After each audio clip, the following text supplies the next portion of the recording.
ஆண்களுக்கு பரவாயில்லை, பெண்களுக்கு ஆசை வந்தால் என்ன ஆகும் தெரியுமா? கதையை படித்து தெரிந்து கொள்ளுங்கள். நான் என்னுடைய ஷூவுக்கு பாலிஷ் போட்டு கொண்டிருந்தேன். அண்ணன் உள்ளறையில் இருந்து வெளிப்பட்டு ஆளுக்குள் நுழைந்தான். ஆபீஸுக்கு கிளம்பி ரெடியாக வருகிறான். என்னை பார்த்ததும் புன்னகைத்தான். நானும் புன்னகைத்தவாறு ஏற்கனவே பாலிஷ் போட்டு வைத்திருந்த அவனுடைய ஷூவை எடுத்து அவனிடம் நீட்டினேன். என்னடா பாலிஷ் போட்டியா என்று கேட்டான். ஆமாண்ணா. நீ ஏண்டா இந்த வேலையெல்லாம் பார்க்குற என்று அன்பாய் கடித்து கொண்டான்.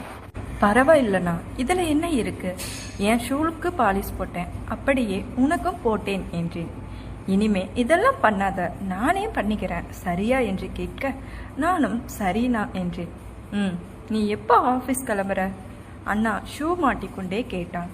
இதோ கிளம்பணும்னா இன்னும் அரை மணி நேரத்தில் கிளம்பிடுவேன். ஊருக்கு டிக்கெட் புக் பண்ணணும்னு சொன்ன, பணம் வச்சிருக்கியா என்று அண்ணன் கேட்டான். இருக்குண்ணா. சரிடா, நான் கிளம்புறேன். நைட்டு லேட் ஆகுமா? சீக்கிரம் வந்துடுவியா என்று கேட்க, அநேகமா சீக்கிரம் வந்துடுவேன்னு நினைக்கிறேன். சரிடா, நைட்டு பார்க்கலான்னு அண்ணன் சொல்லிவிட்டு கிளம்ப நான் மீண்டும் ஷூ மீது கவனம் செலுத்தினேன். அது பளபளவென்று ஆனதும் திருப்தி அடைந்தவனாய் ஷூ ஸ்டாண்டு மீது வைத்தேன். சரியாக அப்போதுதான் அண்ணி உள்ளே இருந்து என்னை அழைத்தாள். என் அண்ணிதான் என் கதையின் நாயகி. டே ராமு என்று கூப்பிட்டாள். என்ன அண்ணி என்று நான் கேட்டுக்கொண்டே உள்ளே எட்டி பார்க்க அண்ணி தோளில் டவலுடன் வருவது தெரிந்தது. அண்ணி, குளிக்க போறேன்டா, டிஃபன் எடுத்து வச்சிருக்கேன், நீயா போட்டு சாப்பிட்டுக்குவியா? சாப்பிட்டுக்கிறேன் அண்ணி, நீங்க போங்க. அண்ணி திரும்பி நடக்க நான் அவளுடைய நடை அழகை சிறிது நேரம் பார்த்து கொண்டிருந்தேன். அப்புறம் எழுது என் ரூமுக்கு சென்றேன். என்னுடைய பெட்டியை திறந்து ஒரு சட்டையை எடுத்து அயன் செய்ய ஆரம்பித்தேன். என் பேர் ராமு. சொந்த ஊர் கோயம்புத்தூர் அருகே சரவணம்பட்டி. இப்போது இருப்பது சென்னையில் அண்ணன் வீட்டில். அப்பா, அம்மா, தங்கை எல்லாம் சொந்த ஊரில் இருக்கிறார்கள். இன்ஜினியரிங் முடித்திருக்கிறேன். பெருங்குடியில் உள்ள ஒரு ஃபேக்டரியில் வேலை பார்க்கிறேன். படித்துவிட்டு வெட்டியாக ஊர் சுற்றி கொண்டிருந்த என்னை அண்ணன் தான் சென்னை அழைத்து வந்து இந்த வேலையையும் வாங்கி தந்திருக்கிறான். அவன் வீட்டிலேயே தங்கி வேலைக்கு சென்று வருகிறேன். அண்ணனுக்கு ஸ்டேட் பேங்கில் உத்தியோகம், நல்ல வருமானம். ஒரு வருடத்திற்கு முன்புதான் அண்ணனுக்கு கல்யாணம் ஆனது. அண்ணியின் பெயர் ரேணுகா. அழகாக லட்சணமாக இருப்பாள். நல்ல குணமானவள். என்னிடம் இதுவரை ஒரு முறை கூட கோபமாக பேசியதில்லை. நல்ல பெண். அமைதியான அண்ணனுக்கு பொருத்தமான பெண் என்று அடிக்கடி எனக்கு தோன்றும். சட்டையை அயன் செய்து முடித்த போது அண்ணியின் என் அறைக்குள் நுழைந்தாள். இன்னும் குளிக்கவில்லை போல தெரிந்தது. குழப்பமாக கேட்டேன். என்னாச்சு அண்ணி, குளிக்கலையா என்று கேட்க, இல்ல ராமு, இந்த ரூம்ல தான் நீ வரத்துக்கு முன்னாடி என் ட்ரெஸ் எல்லாம் இருந்துச்சு.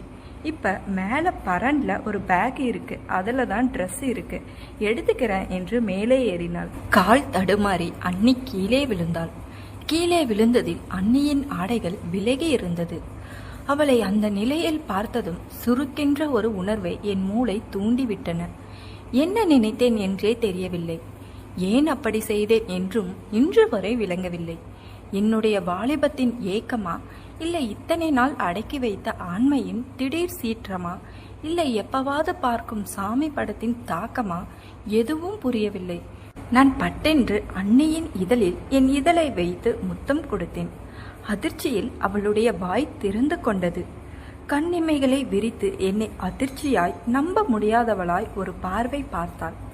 கணவனுடைய தம்பி இப்படி திடீரென்று பண்ணியதில் அன்னிக்கு பேச்சே வரவில்லை. ஒரு 3 வினாடிகள், 3 வினாடிகள் தான் நான் அப்படி இருந்து இருப்பேன். அதற்குள் பட்டென்று என் மூளை விழித்து கொண்டது. ஐயோ, என்ன காரியம் செய்து விட்டேன்? இவள் என் அண்ணனின் மனைவி அல்லவா? இப்படி ஒரு கேவலமான செயலை செய்து விட்டேனே. அவ்வளவுதான். பட்டென்று பிடியை தளர்த்தி அண்ணியின் மீதிருந்து எழுந்து கொண்டேன். அவளுடைய அதிர்ச்சியான முகத்தையே ஓரிரு வினாடிகள் பரிதாபமாக பார்த்தேன். பின்பு படைக்கென்று வெளியேறினேன். பிரம்மை பிடித்தவன் மாதிரி நடந்து ஹாலுக்கு வந்து சோபாவில் பொத்தென்று விழுதேன். கைகால்கள் எல்லாம் வெடவெடுத்தன. இதயம் படக் படக் என்று தாறுமாறாக எகிரியது. ஏன் அப்படி செய்தேன்? அண்ணியின் இதழ்கள் அழகாக இருந்ததால் அதற்காக இப்படி பண்ணுவதா? இப்போது புத்தி இவ்வளவு வேலை செய்கிறதே, அப்போது என்ன ஆச்சு என்று நான் அப்படியே பித்து பிடித்தவன் மாதிரி அமர்ந்திருக்க கொஞ்சம் நேரத்தில் அண்ணி ஹாலுக்குள் நுழையும் சத்தம் கேட்டது. நான் தயங்கி தயங்கி அண்ணியின் முகத்தை ஏறிட்டேன். அண்ணி இப்போது குளித்து முடித்திருந்தாள். நடந்ததை இன்னும் நம்ப முடியாதவளா என் முகத்தையே வெறுமையாக பார்த்தாள். எனக்கு அண்ணியின் முகத்தை பார்க்கவே கூசியது. தலையை கவிழ்த்து கொண்டேன். நாக்கு வறண்டு போனது மாதிரி சொன்னேன், சாரி அண்ணி என்று. அண்ணி எதுவும் பேசவில்லை. கொஞ்ச நேரம் அப்படியே நின்றவாறு என்னை பார்த்து கொண்டிருந்தாள். அப்புறம் மெல்ல நடந்து வந்து எனக்கு எதிரே கிடந்த சோபாவில் அமர்ந்தாள். மென்மையான குரலில் கேட்டாள், ஏண்டா அப்படி பண்ணின என்று. சாரி அண்ணி, தெரியாம பண்ணிட்டேன் அண்ணி, நான் அழுதே விடும் குரலில் பரிதாபமாக சொன்னேன். ஏன் பண்ணணுன்னு சொல்லு என்று திரும்ப திரும்ப கேட்டாள். எனக்கு தெரியல அண்ணி, ஏதோ வேகத்துல என்னவோ ஒரு நினைப்புல பட்டுன்னு பண்ணிட்டேன், சாரி அண்ணி என்றதுக்கு அண்ணி கொஞ்ச நேரம் அமைதியாக இருந்தாள். எந்த நேரம் அழுது விடுவது மாதிரி இருந்த என் முகத்தையே உற்று பார்த்து கொண்டிருந்தாள். அப்புறம் ஒரு நீண்ட பெருமூச்சை வெளிப்படுத்தி விட்டு சொன்னாள், உன்னை சொல்லி தப்பு இல்ல, உன் வயசு அப்படி, அதான் யாரு என்னன்னு கூட தெரியாம அப்படி பண்ண சொல்லுது. அண்ணன் பொண்டாட்டின்ற நினைப்பு கூட இல்லாம ஆசைப்பட சொல்லுதுன்னு சொன்னாள். சேச்ச, அப்படிலாம் இல்ல அண்ணி, இத்தனை நாளா உங்களை ஒரு செகண்ட் கூட நான் உங்களை பத்தி தப்பா நினைச்சது கிடையாது. அப்புறம் ஏன் இன்னைக்கு அப்படி பண்ணுன? அதான் அண்ணி, எனக்கும் புரியல, சாரி அண்ணி, இனிமே ஒரு தடவை கூட இந்த மாதிரி தப்பு பண்ணவே மாட்டேன், உங்க காலில் கூட விழறேன், என்னை மன்னிச்சிருங்க அண்ணி என்று சொல்லிக்கொண்டே நான் அண்ணியின் கால்களை தொட போக அண்ணி பதறி போய் என்னை தடுத்தாள். ஐயோ ராமு, என்ன பண்ற நீ? அதெல்லாம் ஒண்ணு வேணாம், விடு, அண்ணி உன்னை மன்னிச்சிட்டேன் என்றாள். நான் மெல்ல அண்ணியின் முகத்தை நிமிர்ந்து பார்த்தேன். அவளுடைய முகத்தில் இப்போது குழப்பம் விலகி தெளிவாக இருந்தது. ஒரு மாதிரி சிநேகமான புன்னகைத்தாள். ஓகே ராமு, இதை இத்தோட விட்டுடலாம், இது ஒரு கெட்ட கனவு மாதிரி நினைச்சு மறந்துடுவோம், சரியா? நானும் நார்மலா இருக்கேன், நீயும் எப்போதும் மாதிரி இரு, ஓகேவா என்றாள். அண்ணி என் நிலைமையை புரிந்து கொண்டாள் என்பது எனக்கு நிம்மதியாக இருந்தது. ஒரு பெரிய பாரம் மனதை விட்டு இறங்கிய மாதிரி உணர்ந்தேன். அண்ணியை பார்த்து புன்னகைக்க முயன்று பரிதாபமாக தோற்றேன். நிலைமையை சகஜமாக அண்ணிதான் கேஷுவலான குரலில் சொன்னாள். சரி, உனக்கு ஆபீஸ்க்கு டைம் ஆச்சு, கிளம்பு என்றாள். நான் எழுது கொண்டேன். ஹாலில் இருந்து உள்ளறைக்குள் நுழையும் முன் அப்படியே நின்று தயக்கமாக அண்ணியிடம் கேட்டேன். அண்ணங்கிட்ட என்று கேட்கும் போதே, உன் அண்ணங்கிட்ட சொல்லல போதுமா, இது நமக்குள்ளேயே இருக்கட்டும். அண்ணி எடுத்து வைத்த டிஃபனை அன்று நான் சாப்பிடக்கூட இல்லை. அப்படியே கிளம்பி ஆபீஸுக்கு ஓடிவிட்டேன். ஆபீஸுக்கு சென்றும் கொஞ்ச நேரம் அண்ணியின் நினைவாகவே இருந்தது. அப்புறம் வேலை பளுவில் அண்ணி மறந்து போனாள். என்னுடைய கம்பெனியில் எனக்கு சூப்பர்வைசர் என்றுதான் பேர். ஆனால் லேபர் மாதிரி எல்லா வேலைகளையும் செய்ய வேண்டும். லேத் ஓட்ட வேண்டும், வெல்டிங் அடிக்க வேண்டும், ட்ரில்லிங் போட வேண்டும், ப்ரெஷ் பிடித்து ரெட் ஆக்சைடு அடிக்க வேண்டும். இதில் காலை shift, evening shift, night shift என்று மாற்றி மாற்றி ஷிஃப்டில் வேலை பார்க்க வேண்டும். அதனால் ஒர்க் ஷாப்பில் இருக்கும்போது வேறு எந்த சிந்தனையும் தோன்றாது. வீட்டில் இருக்கும்போதுதான் அந்த சம்பவம் அடிக்கடி நினைவுக்கு வந்து இம்சை செய்யும். அதனாலேயே அண்ணியின் முகத்தை அடிக்கடி பார்ப்பதை தவிர்த்தேன். பெரும்பாலும் என்னுடைய ரூமிலேயே அடைந்து கிடப்பேன். அப்படியே ஒரு மாதம் சென்றிருக்கும். நாட்கள் செல்ல செல்ல அந்த சம்பவம் என் மூளையில் இருந்து மங்க ஆரம்பித்தது. நான் மெல்ல மெல்ல சகஜ நிலைக்கு திரும்ப ஆரம்பித்தேன். அண்ணி எனக்கு முன் சகஜ நிலையை அடைந்திருந்தாள். அப்பொழுதுதான் ஒரு நாள், அன்று இரவு எனக்கு ஈவினிங் ஷிஃப்ட். இரவு வீட்டுக்கு திரும்பும் போது மணி 11 ஆகியிருந்தது. அண்ணிதான் வந்து கதவை திறந்தாள். நான் என் ரூமுக்கு சென்று உடை மாற்றிக்கொண்டு முகம் கழுவி விட்டு வந்தேன். அண்ணி டைனிங் டேபிளில் ஒரு தட்டில் எனக்கு சாப்பாடு பரிமாறி கொண்டிருந்தாள். அண்ணன் தூங்கியாச்சு அண்ணி என்றேன். டயர்டா வந்தாரு, அப்பவே அசந்து தூங்கிட்டாரு என்றாள். நீங்க வேணா போய் படுத்துக்கோங்க அண்ணி, நான் போட்டு சாப்பிட்டுக்கிறேன் என்றேன். பரவாயில்ல ராமு, இருக்கிறேன், எனக்கும் தூக்க வரல. நான் அமர்ந்து சாப்பிட ஆரம்பித்தேன். அண்ணி எனக்கு அருகே இன்னொரு சேரில் அமர்ந்திருந்தாள். கொஞ்ச நேரம் நான் சாப்பிடுவதை அமைதியாக பார்த்து கொண்டிருந்தவள் அப்புறம் மெல்லிய குரலில் என்னை அழைத்தாள். ராமு என்று. என்ன அண்ணி, உன்கிட்ட ஒரு விஷயம் சொல்லணும். சொல்லுங்க அண்ணி. அது எனக்கு என்று அண்ணி வார்த்தைகள் பிட்டு பிட்டாக துப்பினாள். சொல்லுங்க அண்ணி, உங்களுக்கு? அண்ணி அப்புறம் கொஞ்ச நேரம் சொல்ல தயங்கினாள். எனக்கு குழப்பமாக இருந்தது. எதற்காக இப்படி தயங்குகிறாள்? கொஞ்ச நேரம் அப்படியே சொல்ல வந்ததை சொல்லாமல் தடுமாறியவள் அப்புறம் ஒரு வழியாக ஒரு முடிவுக்கு வந்தவளாய் பட்டென்று சொன்னாள், அன்னிக்கு ஓகே ராமு என்று. ஓகேவா? என்ன ஓகே? எனக்கு ஒன்றும் புரியவில்லை. அதான் அன்னைக்கு பாத்ரூம்ல வச்சு தெரியாம பண்ணிட்டேன்னு சொன்னல. ஆமா என்று நான் கலவரமான குரலில் சொல்ல, இனிமே நீ தெரிஞ்சே பண்ணலாம், அண்ணி ஒன்னும் சொல்ல மாட்டேன் என்றாள். அண்ணே ஒரு மாதிரி கிறக்கமாய் சொல்ல எனக்கு பக்கென்று இருந்தது. வெளவெளுத்து போனேன். அதிர்ச்சியில் விரல்கள் எல்லாம் விரிந்து கொள்ள அதன் வழியே சாதம் தட்டில் சிந்தியது. காதில் விழுந்த வார்த்தைகளை நம்ப முடியாமல் விழிகள் விரிய அண்ணியை பார்த்தேன். அவளோ ஒரு மாதிரி போதையாக என்னை பார்த்து கொண்டிருந்தாள். அண்ணி, என்ன அண்ணி சொல்றீங்க? ஆமா ராமு, நானும் நல்லா ரோசிச்சு பார்த்தேன். எனக்கு ஓகேடா. இனிமே அண்ணிய உன் இஷ்டப்படி என்ன வேணா செய்யலாம், எதை வேணா எப்படி வேணா பண்ணலாம் என்று அவள் குறும்பாக சொல்ல நான் பதறினேன். போதும் அண்ணி, நிறுத்துங்க என்றேன். ஏன், என்னாச்சு? இது தப்பு அண்ணி, எனக்கு பிடிக்கல. பிடிக்கலையா? பொய் சொல்லாத. பிடிக்காம தான் அன்னைக்கு அப்படி பண்ணியா?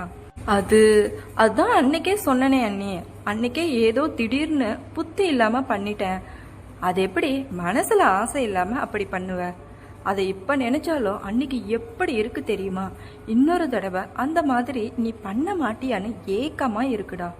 அண்ணியின் குரலில் ஒருவித அதீத வெறி தெளிவாக தெரிந்தது. ஐயோ ப்ளீஸ் அண்ணி, போதும். என்னாச்சு அண்ணி உங்களுக்கு? என்னாச்சா? பண்றதெல்லாம் பண்ணிட்டு என்னாச்சுன்னு என்னையே கேக்குறியா? திருட்டு ராஸ்கல் என்று அண்ணி குலைந்தாள். ஏன் அண்ணி இப்படிலாம் பேசுறீங்க? வேணாம் அண்ணி என்று நான் பரிதாபமாக சொல்ல, எப்படி பேசுறேன் என்று அண்ணி குறும்பாக கேட்டார். ஒரு மாதிரி புத்தி பேதலிச்ச மாதிரி பேசுறீங்க அண்ணி என்றேன். ஆமாண்டா, புத்தி தான் பேதலிச்சு போச்சு. அன்னைக்கு நீ பண்ணதுல இருந்து அன்னைக்கு புத்தி பேதலிச்சு போச்சு. ராமு, உன் அண்ணன் நல்லா அசந்து தூங்குறாரு. அண்ணிய இன்னொரு தடவை அந்த மாதிரி பண்ணுறியா என்றாள். அண்ணி போதையாய் சொல்லிக்கொண்டே என் அருகில் வந்து கட்டி அணைத்தாள். நான் பதறி போனேன். ஐயோ, என்ன அண்ணி பண்றீங்க நீங்க என்று பட்டென்று நான் ஜாரியில் இருந்து எழுந்து கொள்ள அண்ணியும் எழுந்து கொண்டாள். எழுதுக்கு எழுந்திருக்கிற, உட்கார்ந்துகிட்டே பண்ணலாமே என்று சொன்ன அண்ணி படக்கென்று என் இதழ் தேனை உறிஞ்சி எடுத்துக்கொண்டே கட்டி அணைத்தாள். அவள் நான் விலகிவிடாதபடி இறுக்கி பிடித்து கொண்டாள். நான் அதிர்ச்சியில் திகைக்க, வாடா என்று அண்ணி கிறக்கமாக கூப்பிட்டாள்.